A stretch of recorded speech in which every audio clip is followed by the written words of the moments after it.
இது ஒன்று 180 வருங்க. இது 180. ஆமாங்க.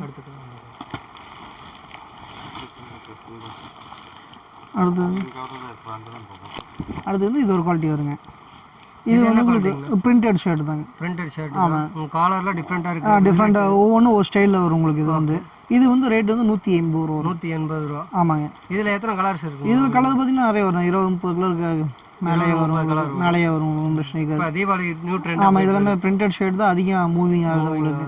நம்மகிட்ட எப்படிங்கண்ணா டெய்லி அப்டேட்ஸ் ஆகிட்டே இருக்குமா? வீக்லி மாறிக்கிட்டே இருக்கணும். டிசைன் மாறிக்கிட்டே இருக்கும். டிசைன் மாறிக்கிட்டே. ஆமாங்க. வாரம் உங்களுக்கு ஸ்டிச் பண்ணி வேறு டிசைன் வரும் உங்களுக்கு. வேறு டிசைன் வரும். ஆமாங்க. Okay okay. இப்போ தீபாவளிக்குங்கண்ணா நிறையா வந்து வரும். அதெல்லாம் ஹோல்சேல் பண்ணுறப்ப எல்லாமே வரும் உங்களுக்கு. ஓகே. புதுசாக வந்துட்டு இருக்கும். இதுக்கு அடுத்த ரேஞ்சுனா உங்களுக்கு இது மாதிரி வரணும். இது பிரிண்டட் தான் உங்களுக்கு. இது இந்த மாதிரி ஜிப்பு வச்ச மாதிரி வரும் உங்களுக்கு. இதெல்லாமே உங்களுக்கு. இதில் கலர்ஸ் பார்த்தீங்கன்னா அது 20 கலர்.